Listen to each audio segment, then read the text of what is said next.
questions. Questions orales. The honourable member for Haldeman Norfolk.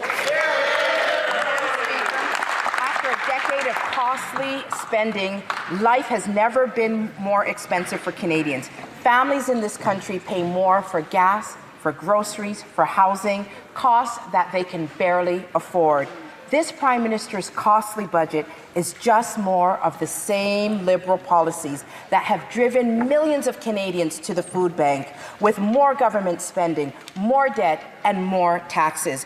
When will this Prime Minister finally end his costly borrowing so that Canadians can afford to live? The Honourable Parliamentary Secretary to the Minister of Finance.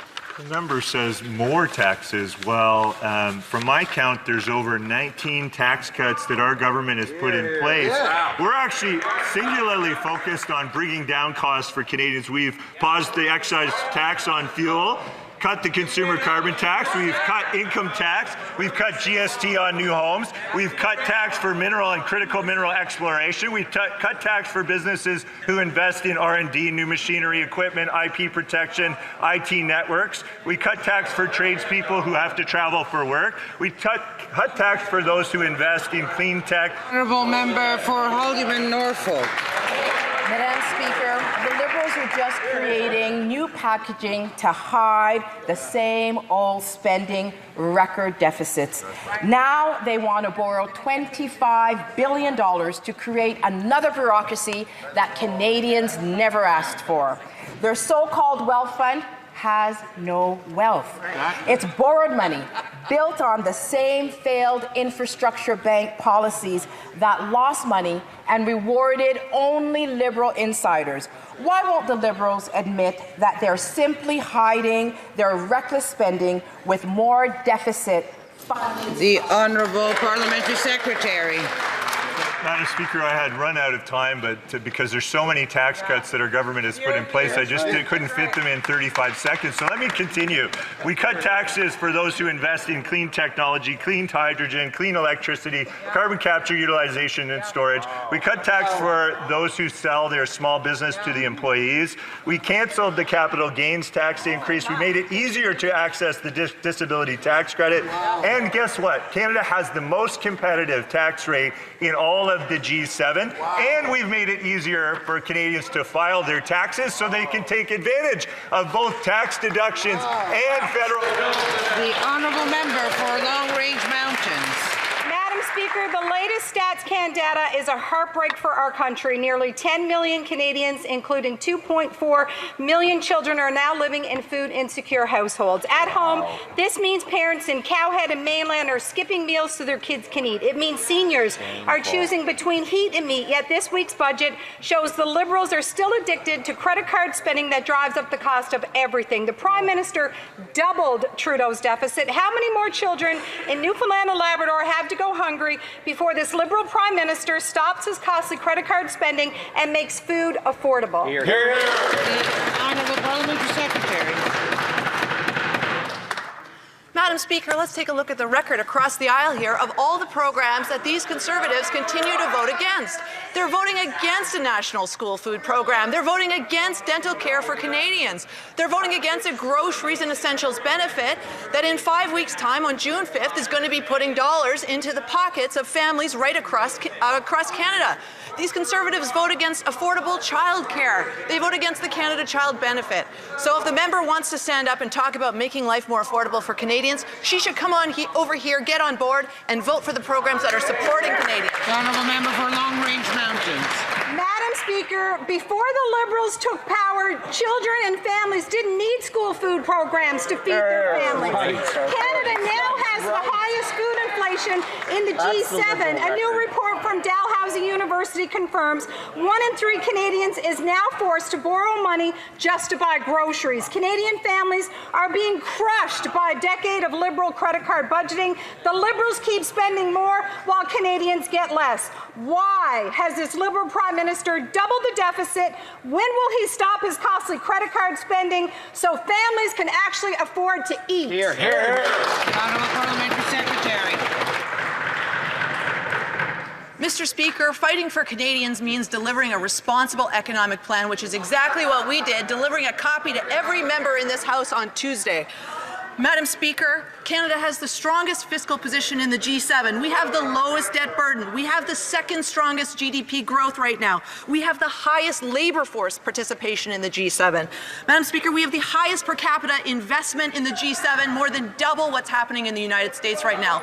But why does this matter for Canadian families? Because when we grow our economy, we create prosperity, we create jobs that are going to support Canadians now and into the... L'honorable député de Montmorency.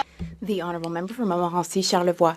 Thank you, Madam Speaker. This week's economic update showed that the Liberal reflex is always the same. More credit card budget, more debt, more spending, more taxes. Nothing at all has changed. This new Liberal Prime Minister is profligate. Not only has he doubled the deficit this year, but he intends to do so for the next 5 years, running annual deficits of $55 billion. Meanwhile, Canadians are paying for very expensive groceries, and 1 in 3 is living in food insecurity. When will the Prime Minister slow down his spending so that Quebecers can make ends meet? The Honourable Parliamentary Secretary. Thank you, Madam Speaker. I know that the Conservatives struggle to understand the facts, so I'll remind them of a few facts. First, Canada has the strongest fiscal situation in the G7. Second, we are the strongest G7 country for investments, and we have the second fastest economic growth in the G7. On this side of the House, Madam Speaker, we are in reaction and action mode. We are governing for the present and the future. We are governing in a way that is responsible and ambitious. We are here for Canadians who need our help, lowering taxes. We're here for them with the dental care program, the training program, and the Canada Sovereign Wealth Fund. That's what it means to build a strong Canada for all Canadians, Madam Speaker. The Honourable Member for Montmorency-Charlevoix. Thank you, Madam Speaker. According to a lot of recent data, since we're talking about data, I'll tell you about the Dalhousie report and other reports which have said that Canadians are now buying food not based on what they need, but what they can afford. Food banks are overwhelmed. People can't make ends meet anymore. People in my riding are tightening their belts while the Liberals spend their very hard-earned money. How long will it take for Liberals to understand that Quebecers and Canadians are not bottomless pits of money? And when will they govern and lead in a way that gives people some breathing room? The Honourable Parliamentary Secretary. Thank you, Madam Speaker. There have been economic shocks which have made life harder for Canadians. That's why we need a Prime Minister that understands how serious the situation is and takes real serious action. In my riding, as in my colleagues' riding, many children go to school with empty bellies and then have to learn. But thanks to our school food program, children in schools in my riding and in my colleagues' riding will be able to eat lunch. That's how you build a strong Canada, Madam Speaker. With the head and with the heart. The Honourable Member for Berthier-Masquinongé. Madam Speaker, we just lost 300 jobs in only 4 days in the Chaudière-Appalaches region. Following South Shore Furniture, Bestar announced yesterday that it would have to file bankruptcy. We're talking about companies that have been in business for 86 and 75 years, respectively. In both cases, U.S. tariffs, lack of liquidity, and dumping caused by the tariff war are to blame. There are several things that need to be done. The first thing we need to do is pass a wage subsidy to save jobs. We have been saying this for a long time. When will the government finally take action? The Honourable Parliamentary Secretary. Thank you, Madam Speaker. On this side of the House, we are here for Canadians. We know that the situation is tough. That's why we lowered taxes. We have our school food program. We have the worker training program. We're there for Canadians. Here's my question to my colleague. What would he cut? Would he cut infrastructure agreements with Quebec? We gave them $1 billion. Would he cut the 865 units announced in his riding in Joliette, in the Laurentide? Would he cut infrastructure plans like the plan for the Contrecoeur terminal? The Honourable Member for Berthier-Masquinongé. What we would cut, Madam Speaker, are subsidies to big oil. We have a proposal for a wage subsidy to protect jobs during the tariff war, and that would mean taking action before people are laid off, not after. This week, 300 jobs were lost at 2 furniture manufacturing companies. That's on top of 300 layoffs at Paccard in Sainte-Thérèse. And that's not to mention all the companies crying out for help. Companies like Liard in Joliette, Cirel MP in Belleuil, ADF in Terrebonne, and Max Atlas in Saint-Jean. And I could go on and on. We will work with the government We're very willing to work with them, but do they understand the urgency of the situation? I'd like to remind the member that there is a telephone buzzing near his microphone. The Honourable Parliamentary Secretary. Thank you, Madam Speaker. Of course, we understand how serious the situation is. I accept my colleague's offer to work together. This is the result of unjustified, unjustifiable American tariffs and also the result of dumping on our markets, dumping of products manufactured in Asia. There will be announcements about this very soon, Madam Speaker. The member for La Pointe-Lille. Madam Speaker, the new April 6th U.S. tariffs specifically target small and medium-sized businesses in Quebec. That's what Tuesday's economic update should have done. It should have protected Quebec from these tariffs. But there's nothing of the sort in the document. The economic update, what it needs, is an update. And it needs it now. We've lost 300 jobs this week alone in Quebec. How many more Quebecers will have to suffer from this before the government finally introduces a wage subsidy? The Honourable Parliamentary Secretary. Madam Speaker, the situation is indeed serious. The rules of the game keep being changed arbitrarily and unpredictably by our neighbours, who are still our neighbours, but who are not at all reliable. So what is causing all this? These actions are caused by what our neighbour is doing very unfairly. We are here to implement measures to help people get through these tough times. Announcements will be coming very soon. And in fact, we will make such announcements very soon, Madam Speaker. The Prime Minister is racking up billions on the national credit card. Canadians thought they were getting a different approach with this new Prime Minister, but it turns out he's just another costly Liberal. The more he grows the deficit, the more expensive things get. And new data out this week proves this. StatsCan confirms nearly 10 million Canadians, almost 1 in 4, are living in food-insecure households. 1 in 3 Canadians are now borrowing money just to afford groceries. Life didn't used to be like this in Canada. Instead of delivering a deficit even bigger than Justin Trudeau's, why doesn't this Liberal Prime Minister end the credit card budgeting so that Canadians can afford to live? Madam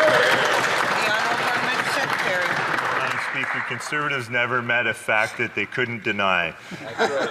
The Spring Economic Update offers an update that shows $11 billion less of a deficit, strong fiscal guardrails, and the International Monetary Fund has recently said that Canada has the strongest fiscal position in the G7. Not only that, but headlines just last night said the largest monthly growth in the manufacturing industry in 3 years. That is what we've seen just recently. Stats Canada is projecting that Canada's annualized GDP growth for the first quarter in 2026 is 1.7%, which is beyond that of expectations. And even the Bank of Canada governor has said he's encouraged by the direction the federal government is taking.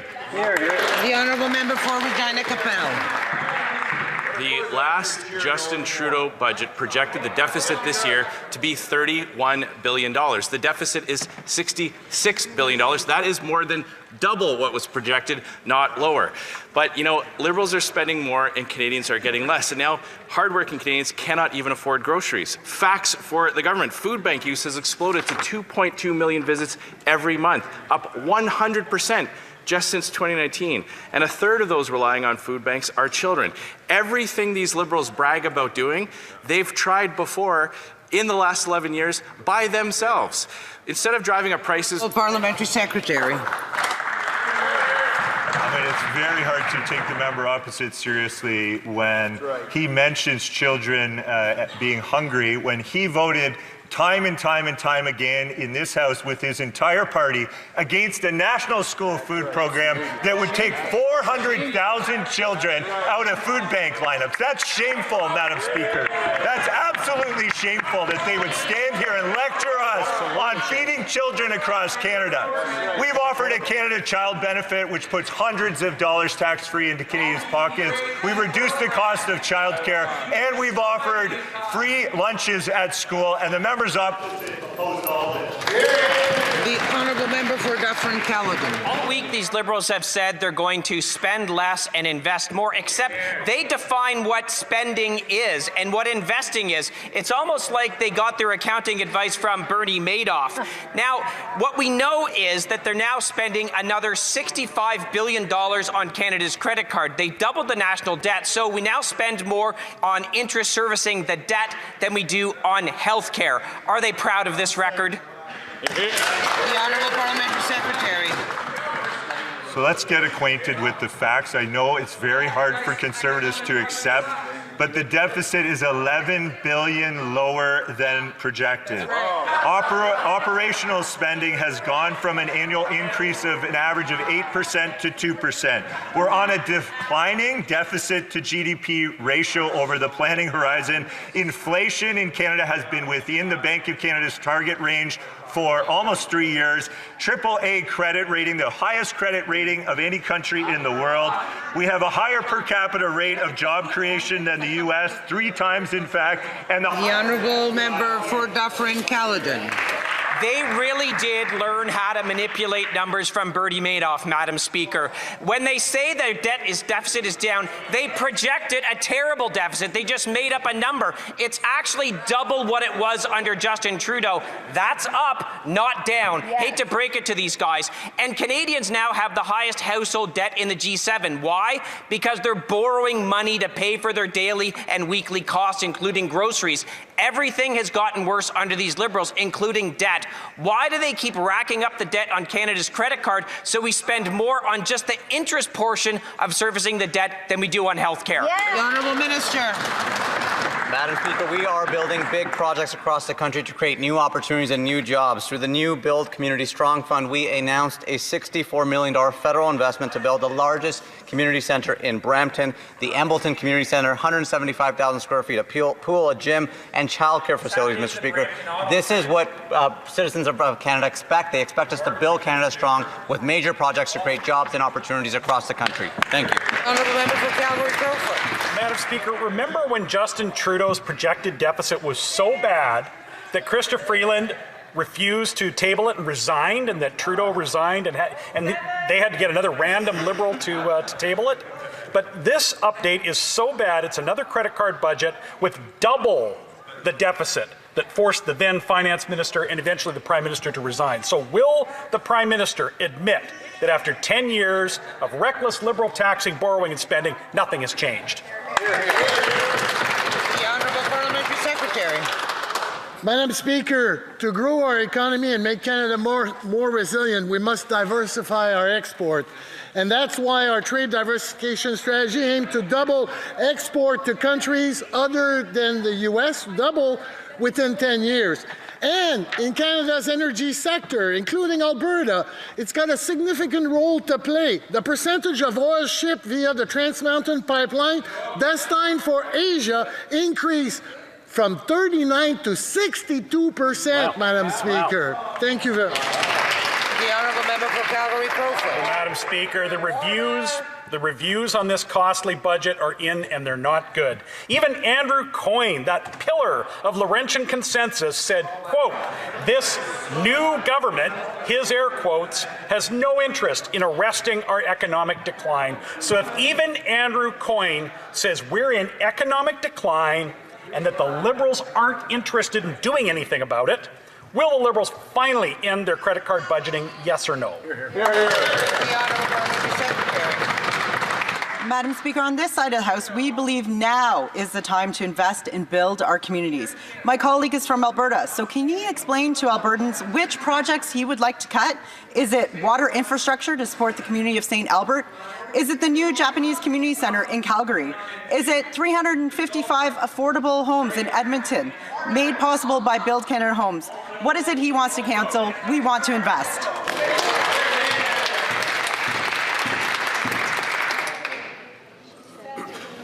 The honourable member for Essex. Speaker, I rise again to share what a resident in Essex wrote to me. Quote, I just want to express my deep concerns with the direction that Canada is heading. I did not think it could get worse under Trudeau. My response is this. This costly credit card budget means more debt. This Liberal Prime Minister doubled Trudeau's deficit. More spending, more taxes. He's just another Liberal. When will this government end its costly spending so Canadians can afford to live? The Honourable Parliamentary Secretary. Thank you, Madam Speaker. You know, I have to ask myself what the opposition considers inflationary spending. For instance, yesterday, I heard a member opposite refer to our defence investments as if they weren't important, as if they were all inflationary spending. Well, I'll tell you, when I'm in Armagh, when I'm in Fredericton at Base Gagetown, they don't see these as being inflationary spending. They see it as important investments in the people that serve our country and protect our sovereignty. I applaud it, they applaud it, and unfortunately the opposition votes against the... The Honourable Member for Jonquière. Madam Speaker, yesterday, the first thing the Liberals did with their new majority was to refuse to share documents about the QRM software cost overruns. Spending has increased by $7 billion, and the Liberals are using their majority to hide the truth from the opposition and from the public. Thousands of seniors are struggling to receive their pension payments, but the Liberals won't give us access to the source of the problem. Is this what we should expect for the next 3 years under this Liberal majority government? Secretary. Madame la Présidente, ont été très Madam Speaker, we've been very open and transparent about the QRM project. Has been invested on a total budget of $4.8 billion. In fact, the modernization of old age security was delivered under budget. Of the $674 million allocated for this phase, only $633 million was required, reflecting strong project oversight and effective cost management. As the project evolves, so does the budget, reflecting the scale and complexity of modernizing a 60-year-old obsolete system. This has been transparently communicated. L'honorable député de Jonquière. The Honourable Member for Jonquière. I cannot believe what I just heard, Madam Speaker. The Liberals know that there are problems with QRM because they allocated an additional $451 million for QRM and for the Canada Revenue Agency in their economic update. It is absurd to claim that there are no cost overruns when they have included $451 million in cost overruns in the economic update. And yet, they're using their majority in committee to hide information. Just yesterday, the minister said again that QRM is still within budget. Do the Liberals understand that having a majority does not exempt them from being accountable to Quebecers? The Honourable Parliamentary Secretary. As the member knows full well, that software system manages our main benefits programs, including employment insurance and the Canada Pension Plan, as well as seniors' benefits. This phase of the project is going as anticipated. There will be more phases to come. This project is ongoing and it is absolutely necessary. The Honourable Member for Louis Saint Laurent, Akio-Wenrac. Thank you very much, Madam Speaker. Madam Speaker, what could be more important than eating well? Unfortunately, after 10 years of Liberal government, the situation in Canada is terrible. 1 in 3 Canadians now has to borrow money just to put food on the table. 2.2 million Canadians are visiting food banks. That's how many visits the food banks are having every month, and that's a 100% increase since 2019. It's terrible. And now we have such an expensive, costly budget. Will the Prime Minister just admit that he is just another costly Prime Minister? The Honourable Parliamentary Secretary. Madam Speaker, of course, the cost of food is very important. It's very sad that Canadian families have to visit food banks. That is exactly why, Madam Speaker, we are significantly investing in social programs in order to help families. One example of this is the Canada Child Benefit. Thousands of families receive thousands of dollars a year through the child benefit, and that helps them make ends meet. Our social programs are very important, and they define us. The Honourable Member for Louis Saint Laurent, Akio-Wenrac. Mr. Speaker, the Parliamentary Secretary knows that I have the utmost respect for him because when he was a provincial minister, he ran no deficit, a $0 deficit, and now it's a $67 billion deficit. The problem is that these Liberals, they make program after program after program, and what do they get as results? Goose egg. 2.2 million visits to food banks every month. Is he proud to see that his colleagues are mishandling everything while he in Quebec handled things excellently?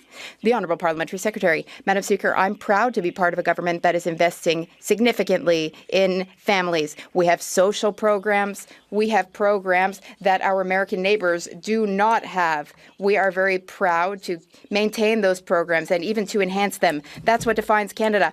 What makes us Canada. We are getting results. We help people. It's not everyone out for themselves. It's everyone together. The Honourable Member for Côte-du-Sud, Rivière-du-Loup, Katiskaming, Témiscouata. Madam Speaker, how can a G7 country boast while families are cutting back on groceries and skipping meals just to make ends meet? The Dalhousie University report makes it very clear in black and white, Canadians buy what they can afford, not what they need to eat. But with these Liberals, it's always the same old story. They pull out the credit card, they spend without thinking, and the bill always ends up on Canadians' shoulders. When will the Liberals finally make life more affordable for Canadians? The Honourable Parliamentary Secretary. Merci. Thank you very much, Madam Speaker. Conservatives have always been clear about the austerity that they want. We'd like to know what they would want to cut, what projects, which ridings. Would it be in your riding that I visited a few weeks ago to announce affordable housing for students? Do they want to cut in infrastructure? We invested $1 billion in infrastructure in Quebec. Would it be the 865 new affordable housing units we just announced in Quebec for those who are vulnerable, for transitional housing as well? What would you cut? Please tell us what you would cut. The Honourable Parliamentary Secretary, no, she needs to speak through me. The Honourable Member for Côte-du-Sud, Rivière-du-Loup. Madam Speaker, with all due respect for my colleague, I hope, she's taking us for a fool. They're putting everything on the Canadian credit card on the ground. The reality is clear. Groceries are getting more expensive. Family debt is rising. And food banks are overflowing across the country. How can this Liberal government claim that everything is fine when more and more families have to cut back on food or ask for help from a food bank to make ends meet? The Honourable Parliamentary Secretary. Madam Speaker, we know that economic upturn has made lives more expensive for Quebecers and Canadians. But in the economic update, we're investing to build a manufacturing industry that is strong in Canada, and this is our agri-food system. After the super deductions we announced in the last budget, now we're announcing a strategic fund for Strong Canada, which will allow us to invest in agri-food, to have more products here in Canada, and to bring grocery prices down. That's what we're doing. Windsor West. Madam Speaker, Windsor workers and manufacturers are already feeling the pressure from the Section 232 tariffs, and 150,000 Windsor families are worried about what comes next. And they think that this Prime Minister is just another costly Liberal. He has doubled Justin Trudeau's deficit while Canadians continue to face an affordability crisis alone. If the Prime Minister likes to gamble, he can come visit the casino in Windsor, but leave the Canadians' credit card at home. That's right. That's a good idea. No targeted relief and no meaningful support for the workers and businesses that carry this country. Honourable Parliamentary Secretary. Thank you, Madam Speaker. When that party was in power in the 1990s, Canada was a fiscal basket case with debt to GDP over 30%. Debt to budget of over 30%. And we, by contrast, have the lowest debt to GDP in the G7. We have the second best growth rate in the G7, and we are responding. When it comes to tariffs, we know that no deal is worse than a bad deal. The no deal is worse than a bad deal. It bakes in these tariffs, and that manufacturing needs some help. The Prime Minister and the Minister of Industry have been very clear that help is on the way. Member for Guelph. Madam Speaker, economic growth is only truly transformational when everyone has the chance to participate and benefit from it. The Spring Economic Update will empower workers through the historic Team Canada Strong program, Canada's largest ever investment in workers, by making education more affordable and by advancing the labour mobility deduction. Our government has also made permanent the employee ownership tax exemption. The former MP for Guelph, Lloyd Longfield, and I are huge advocates. Can the Parliamentary Secretary to the Minister of Finance please explain how this strengthens the economy for all? Good question. I want to thank the member for her question and for her advocacy. Making employee ownership trust tax exemption permanent will help more workers share in the success of the businesses that they help build. This change allows employers the long-term certainty when succession planning and employees the opportunity to access wealth-building opportunities through collective ownership. Madam Speaker, we will continue to build a stronger economy and protect our sovereignty, and making this tax exemption permanent will allow more workers to directly participate in the strength and prosperity that we're building across Canada. The honourable member for Lakeland. The Liberals' costly credit card budget plans a deficit of over $65 billion. That's more debt, more costs, more spending, and more of the same. You know, I'd say this PM is just like the last one, but he's twice as bad. He doubled Trudeau's deficit. The debt costs each Canadian $33,000 a year. Who could afford it? Debt interest charges alone, over $55 billion. It's more than transfers for healthcare to all provinces combined. While young Canadians face a jobs crisis and food bank use skyrockets, how can the PM tell Canadians they should foot his costly credit card bill? My honourable colleague knows well that we have a smaller than projected deficit because we are managing the nation's fiscal capacity with responsibility. We have the lowest net to GDP ratio in the G7. She will know that we have the second fastest growing economy in the G7. Madam Speaker, the path ahead for Canada, despite the challenges we face, is bright. We are launching major projects and investing in the skilled trades to add 100,000 new workers to the economy. We are making massive investments in the Canadian Armed Forces and the Defence Industrial Strategy, which is going to create jobs in every part of this country. We need to invest in Canada, invest in Canadians to grow this economy. Honourable member for Lakeland. But here's the Liberal record. Spending up, food inflation up, debt up, photo ops way up, but investment down. A trade deal with the U.S.? None. Major projects office approvals? Zero. The Liberals landlocked Canada with costly red tape and shifting rules. That's why Canada now has the most unaffordable housing and the lowest investment in the G7. Canada is rich in natural and human resources. No business should be driven out. No family or fixed income should choose between heating and eating. Why will this PM double Trudeau's deficit, double down on costly credit card budgets, and force Canadians to pay more for gas, groceries, and homes? The Honourable Minister of Justice. Madam Speaker, Oscar Wilde once described a cynic as someone who knows the cost of everything but the value of nothing. Do the Conservatives not see the value in investing in making sure families have money to support the cost of living through the Canada Child Benefit and the Grocery Essentials Benefit? Do they not see value in investing in the National School Food Program? Do they not see value in advancing major projects to put people to work in this country? And do they not see value in giving a raise to the men and women who serve in the Canadian Armed Forces? We are building an economy that could stand on its own 2 feet, diversifying our trading relationships, and using our fiscal capacity to support people in need. If that makes me just another Liberal, I am damn proud to be one. The honourable member for Terranova the Peninsulas. Madam Speaker, there's nothing worse than going to the post office looking forward to a friendly letter and getting nothing but a dreaded credit card bill. And that's exactly how this federal budget went. Canadians thought they were going to get a responsible budget from a new government. Instead, they were hit with a costly credit card bill. And the only thing new was that they doubled Trudeau's deficit. Canadians don't want a double-double deficit. They want to be able to afford a double-double coffee. So when will these Liberals when will these Liberals... Why did these Liberals... when will these Liberals get spending under control? The Honourable Parliamentary Secretary. Good, man. It's all good, bro. You didn't rehearse his lines well. No. Madam Speaker, last week the Minister was pleased to publish the what we heard report from the Food Fishery Survey. This was the largest survey done by GFO with over 9,500 participants.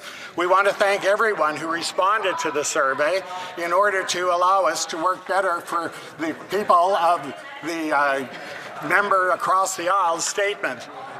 Our government knows how important the food fishery is in the province of Newfoundland and Labrador. We need to get this. The honourable member for Terra Nova, the Peninsulas.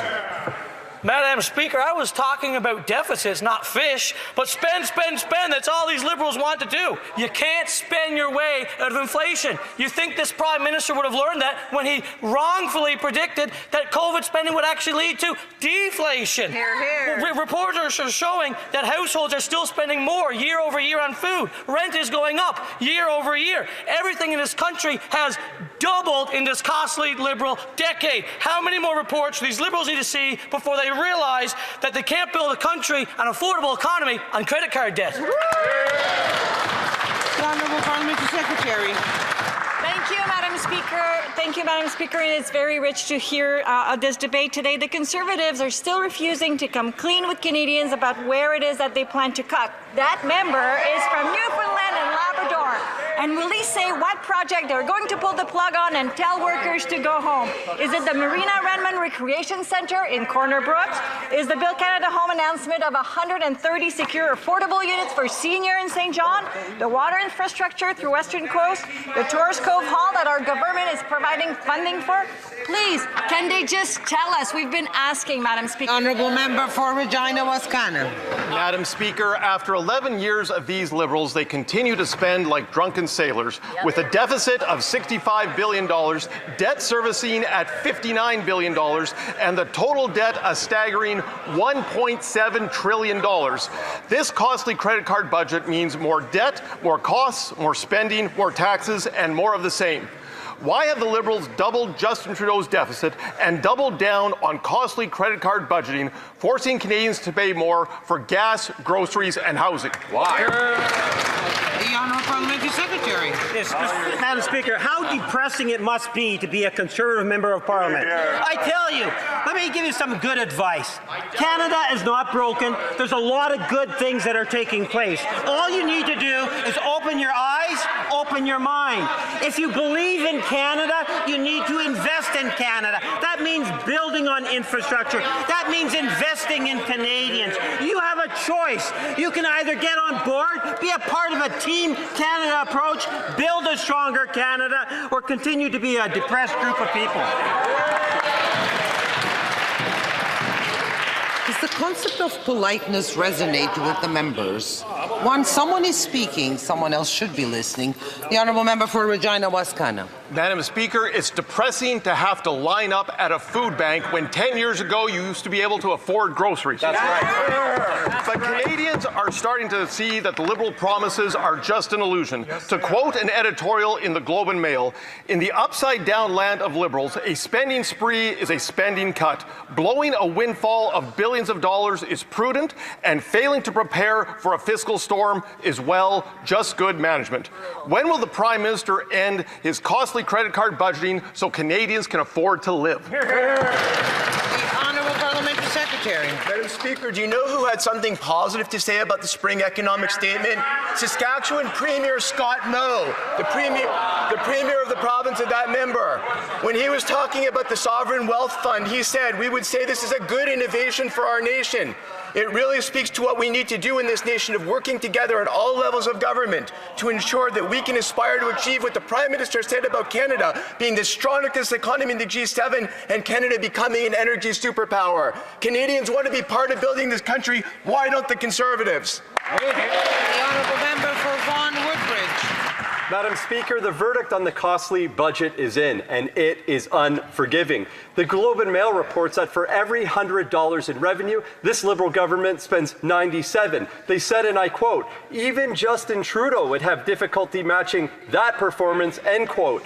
Federal net debt now exceeds 40% of GDP, and it's rising. Long-term growth is projected to be a measly 1.7%. So when will the Prime Minister stop borrowing against a future Canadians can no longer afford? Hear, hear. The Honourable Parliamentary Secretary. Madam Speaker, a few facts from my colleague across the way. The deficit is down. GDP growth is up. Non-U.S. exports are up by almost a whopping 40%. Investment is at a 20-year high. Wage growth is up 2 times stronger in Canada than the United States. Home prices are coming down, rents are down, and we have a plan to put 100,000 apprentices to work. Those are going to be the steam fitters, the electricians, the carpenters, the mechanics, in his riding and mine, Madam Speaker. That's a plan to build Canada strong. The honourable member for Vaughan Woodbridge. Madam Speaker, the deficit is now going to be $67 billion. That's up from $31 billion, not down. And the member can recite her talking points all afternoon from the Prime Minister's office, but the truth is, for months, this Prime Minister tried to convince Canadians that he was something different. He wanted them to believe that he was a break from the past. Well, Madam Speaker, I guess the mask sure fell off this week, didn't it? The deficit doubled, spending accelerated, growth abandoned. This is not a new government making hard choices. It's the same irresponsible Liberal government making reckless decisions. When will they be? The Honourable Parliamentary Secretary. Madam Speaker, when Conservatives talk about spending, they ignore the fact that these are investments that build community and the infrastructure that we need. The member opposite is from Ontario. I'd like to know, what are the projects he'd like to cancel? Is it our commitment to GO 2.0? Is it the Scarborough Subway extension? Is it the Hamilton LRT? Is it the Darlington nuclear project? Is it the critical mineral strategy in Northern Ontario? If they don't believe now is time to build, invest, get out of the way, we're ready to invest in Ontario. Hear, hear. The honourable member for Nanaimo Ladysmith. Loaves and Fishes serves more than 15,000 people in more than 44 communities on the island. They're vital and they're growing with a new 24,000 square foot warehouse set to open this month. 80% of Canadians say food prices have increased more than any other expense, and groceries without meat or cheese regularly cost $100 a bag on the island. And yet, this Liberal government continues to tell Canadians they've never had it so good. Every measure we propose, they oppose. How many food bank expansions do these Liberals need to see before they stop their costly credit card spending and actually bring food costs down for Canadians? The Honourable Minister. Now you're in trouble. Madam Speaker, I have a lot of respect for my colleague opposite, and coming from British Columbia, we know that British Columbians want to see measures that are going to support them. That's why things like the Groceries and Essentials benefit that is helping Canadians. It's going to be in their bank accounts on June 5th. They want to see measures like the reduction in the fuel tax, which is saving 10 cents a litre, and that's keeping money in their pockets between now and Labour Day. They want to see the steps that we're taking, and British Columbia can see that we're doing the work to support Canadians. The Honourable Member for Les Pays d'en Haut. Madam Speaker, this week in my riding, there was good news. $750 million for our hockey players, cyclists, and other athletes. Can the parliamentary update to the Secretary of Sport inform the House about how the spring economic update supports sport across the country? Madam Speaker, I'd like to thank the member for Les Pays d'en Haut for his question. It's an excellent one. And for this great news, $755 million is great news for sport. So why invest in sport? To support our athletes, to help our young people get off the streets and find pleasure in playing together, and to help our seniors to break isolation and remain active, and to ensure that we are here to build a strong Canada together. And let's celebrate today this investment in sport. Honourable member for Red Deer.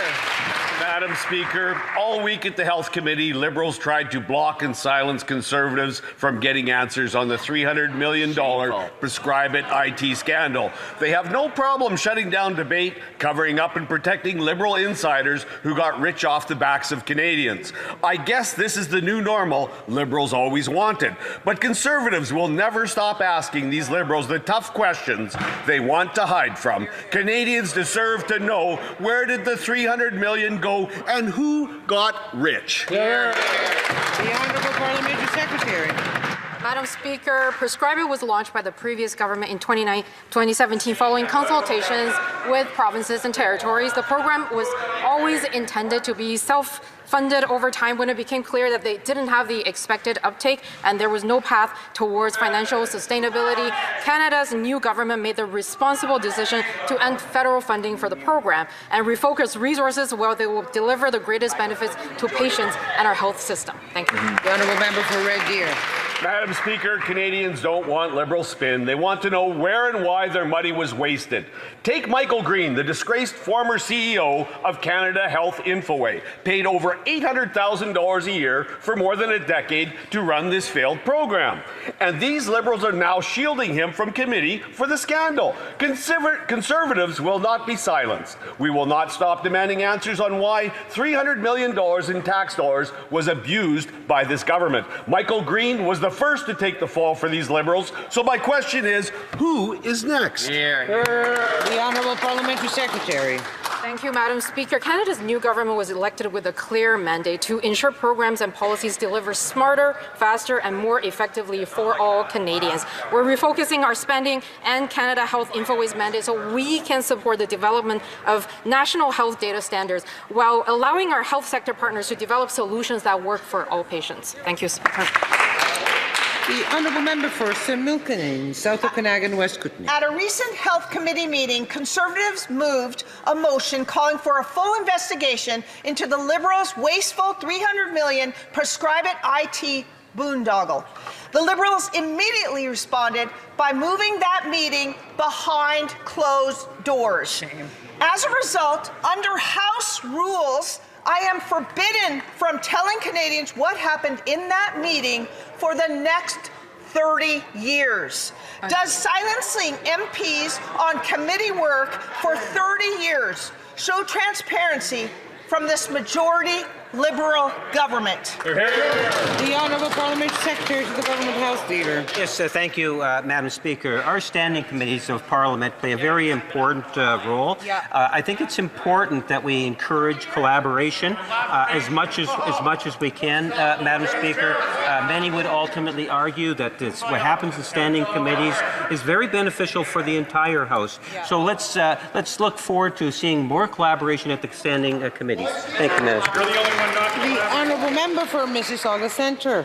Madam Speaker, climate change is the reason I first joined the world of politics. It is one of the defining challenges of our time and hits the world's most vulnerable the hardest. As the global economy transitions to low-carbon pathways to respond, developing countries are seeking partnerships to reduce emissions, build resilience, and drive sustainable growth. Could the Parliamentary Secretary for International Development tell the House how Canada's international climate finance is advancing solutions and delivering results for those most affected by climate change? Secretary. It's a very important question. Climate change is a global challenge that calls on all countries to act. It also presents opportunities for those willing to invest in the future. In our spring economic update, we renewed Canada's international climate finance to help scale up investments in sustainable solutions across the developing world. It means crowding in private capital, including through FinDev Canada, to maximize the impact of every dollar. And Speaker, it means creating opportunities for Canadian clean tech, expertise and innovation to scale solutions around the world. Thank you. The Honourable Member for Kitchener Centre. Madam Speaker, this Prime Minister has made many promises, but the results of those promises are left to the imagination. One of those promises was to spend less than Trudeau. Well, no imagination here. The result is doubling the spending in less than a year. Families cannot pay for food. With these failed imaginary promises, they need results. Will this Prime Minister apologize for promising to cut the spending while at the same time delivering the highest deficit in Canadian history? Just an apology, please. The Honourable Parliamentary Secretary. No, we will not apologize for building a stronger Canada, Madam Speaker. That's exactly what this government was elected to do, and that's exactly the plan that we're implementing. The spring economic update showed that there's $11 billion less of a deficit. We're sticking to the fiscal guardrails and ensuring that we manage the resources of the federal government and the Canadian taxpayer responsibly. We've also cut excise tax on fuel, which will help get groceries around the country and transportation costs. Immediate expensing for greenhouses. The Strategic Response Fund was given $500 million for agri-food businesses. We've offered a grocery... The honourable member for Winnipeg Centre. Thank you so much, Madam Speaker. Today is International Workers' Day, and it's a day where we honor workers' struggles for economic justice and human rights. Yet the Liberals repeatedly use Section 107 of the Canadian Labour Code to trample over the right to strike. They cave to CEOs and their corporate buddies and undermine fair and collective bargaining. Will this government finally respect workers, defend their rights, pass Bill C-247 to repeal Section 107 of the Canada Labour Code? The Honourable Parliamentary Secretary. Madam Speaker, we believe firmly that Section 107 is used only in extreme cases when other options have been exhausted. Just last year, for example, federal mediators supported over 200 collective bargaining negotiations. 97% of labor disputes are resolved without a major work stoppage. We have a consultation right now on the future of the Federal Labour Code, Madam Speaker. I'd invite the member, her colleagues, her constituents to please go online and participate in that as we look ahead down the road. The honourable member for Saanich Gulf Islands. Madam Speaker, alarm bells are ringing of imminent global collapse of key climate systems. But the alarms are being drowned out by the cheering of Liberals and Conservatives for new and more climate-killing projects. Key experts say that there's a 50-50 chance of the collapse of the massive and complex Atlantic Ocean current system with devastating and catastrophic results. When will the government stop shutting off the alarms and try to act before we pass the tipping points? The Honourable Parliamentary Secretary. Thank you, Madam Speaker, and I want to say that Canada continues to be a global leader, global climate leader, and we are making our voice heard on the world stage. In fact, just last week at the G7, the Minister of Environment and Climate Change presented our ambitious new nature strategy. In the strict economic statement, we renewed Canada's international climate finance to support sustainable solutions across the world, especially in vulnerable places. As the Prime Minister has said in the House of Commons, we will respect our Paris commitments for climate change, and we are determined to achieve them. Our government will continue to take decisive climate action and engage in global conversations and action supporting a stronger, cleaner, safer world. Thank you. And that's the end of all questions.